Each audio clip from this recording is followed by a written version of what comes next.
Hi guys, and welcome back to part 3 of this Apex Racing Academy setup tutorial. Alex Simpson in the Subaru Rallycross car, and we're going to be talking about the drivetrain today. There's quite a lot on these Rallycross cars actually when you dive into it. So we'll start off with the launch control um, gear ratio, basically, that you've got, so your RPM. Pretty much, I think the coaches are always setting this at max at the moment. Anything less seems to give way too much wheel spin, and of course we don't want that wheel spin at all. Um, it can be a little bit dependent on whether you're launching from sort of tarmac or dirt. You have to excuse my ignorance on that. I'm not a rallycross driver, so I don't actually know whether or not you launch off the dirt. But yeah, everything I think I've seen is all on the asphalt. But that's what you're going to affect. If, for example, your car feels like it's bogging down at the start, then you want to drop this RPM. Um, sorry, the other way around. If you find you've got too much wheel spin, then you want to drop this RPM down. But if you've got if the car is bogging down, and when you're on a lower setting here and you don't think like you're getting enough drive off, then you'll drop this you'll increase this setting here, and that will give you get you in that power band a bit better and give you better launches. The gearbox, how we set the gearbox up on any track. Typically we will go and we will set perhaps 6th gear first, or first is usually one of the two that we'll do. We won't worry about the rest in the middle. What we'll do with 6th gear, we want the longest straight on the circuit, and we will typically follow a teammate and find out what is our max speed we can hit before we have to brake on that, so in the draft as well, and that will determine where we want to set our 6th gear. Then the first gear is, I think in this case with the rallycross cars, this is our launch gear. But then you've got like second, which is probably our usable gear. We will set that for our um, slowest corner on the circuit, and um, so that will be so that we don't get bogged down coming out of our slowest speed corner on the circuit. Once we've got those two gears kind of figured out, so which gives us the best launch out of those slow speed corners and where we're topping out just at the right point on the circuit, we'll then basically spread the gear ratios nice and even across so that we have sort of, you know, an even gap. It starts off slightly larger, the gaps in the lower gears, and then as we get higher, the actual gear ratios get a little closer together. And you'll notice that in the engine tone as well. If you keep them evenly spread, the tone of the gear will change, just because it's not able to pull it quite so high. So we need a higher gear to offload to the next gear ratio when we get a little bit higher up in the gearbox. But yeah, I think it will be very rare that you'll have to change this from the coach. Maybe just the initial, like the slowest corner gear you might want to do, and in which case you can just sort of change these up, perhaps like third or fourth gear up one click, leave fifth and sixth the same.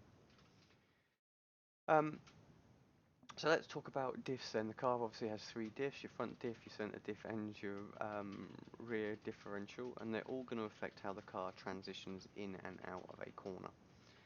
They all essentially do the same thing. It's just it will have different effects. Of course, the front diff is going to affect really just how the front two wheels are affecting the turn-in, the rears, and the center diff is obviously where the four-wheel drive system connects. So it will also affect how it affects the car front and rear. Again with turn in and turn out. So essentially they all do the same thing. So I'm really going to talk about this kind of once, because they are, say, they're doing the same thing. So clutch plates. So let's say, what does a diff do? Think of a diff. If we don't have a diff in a car, um, what that does is that allows our right hand and left hand wheels, and in this case our front and rear wheels as well, to rotate at different speeds on either sides. Now we need that when we go around a corner because the inside wheel goes at a slower speed than the outside wheel does. So if we don't have a differential, we can't turn a corner. If we've got a solid bar that connects the two together, all we can do is go in a straight line, and that is that. So that's why we have to have a diff. Now, we affect the diff by making it stiffer in terms of trying to make it more like a solid bar, or freer in that case. You know, it's almost like they're not connected; they run independently. So the more solid our diff is, the more understeer we will have, and that is because that is trying to keep the car, the wheels locked together. The freer we have, the more rotation we have.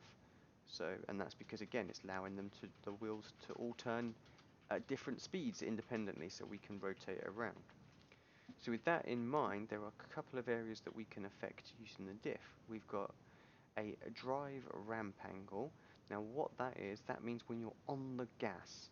So a higher setting here will give you more locking force when you're on the gas pedal. A lower setting will give you less locking force when you're on the gas pedal.